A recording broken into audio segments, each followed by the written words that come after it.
Hey, welcome back. I'm here to help you out with your Canvas Module 6.1 worksheet on acids, bases, and neutralization. I'd like you to be able to, this worksheet is made so that, because I want you to be able to look at a chemical equation and tell me, hey, were they testing for acid? Were they testing for a base? Or is that just a neutralization reaction? Okay? And to help you do that, so you can visualize and see what's actually in front of you, what you're going to do is, anytime we find an equation and we find the acid, we're going to draw a box around it. If you find also a hydronium ion, which is H3O, if we find an H3O, we're also going to draw a box around it, because hydroniums are associated with acids. Okay? If you watch the instruction video, you'll learn that anytime you put an acid in water, out comes H3O. Okay? Same thing goes with bases. We're going to put circles or ovals around the bases. And the other thing associated with a base is a hydroxide, which you're looking for an OH. Okay? In other words, if you take a base and you stick it in water, OH pops out. Okay? We learned that in that instruction video. Next thing we're going to do to help us symbolize water, we're going to draw a little cloud around anytime you see H2O for water. And in some cases, when we get to neutralization, we're going to be talking about salts coming out. Because anytime you mix an acid with a base, remember what comes out? Water and salt. We're going to underline the salts. All right, let me show you how to do one of each kind, and that should help you out.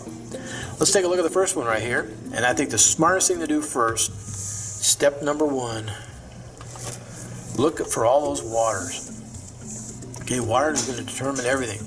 You look at this right here, and you may not recognize right off the bat whether that's acid, base, or neutralization. So let's take a look at the water. There's a water right there. So I'm going to draw a cloud around there. Sorry, that's such a sad looking cloud. And notice it's on this side of the equation, which means somebody dumped something, this HCl, in the water. Well, what came out? H3O came out of that thing, and some chlorine.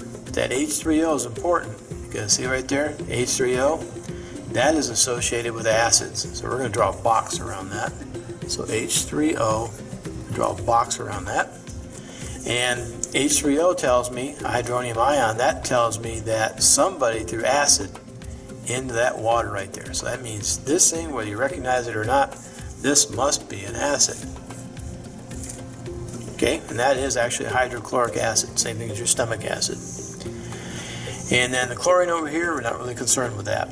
So what kind of situation happened here? Well, it looks like it was a test for acid.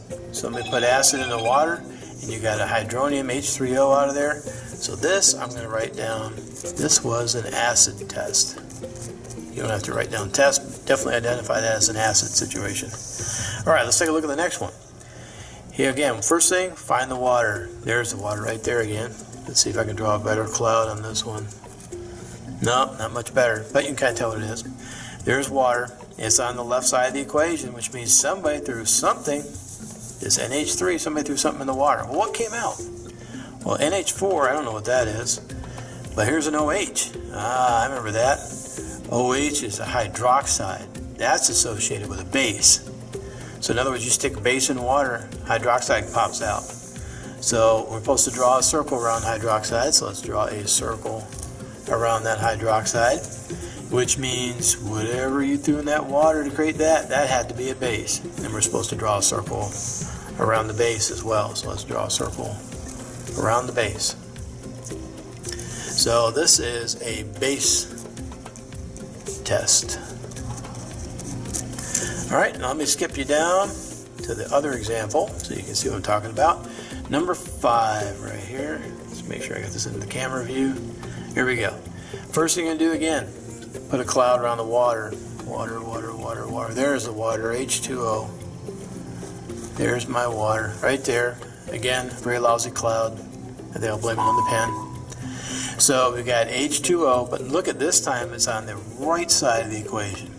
That means somebody mixed two things together and out popped water. Well, anytime that happens, that means somebody combined an acid with a base.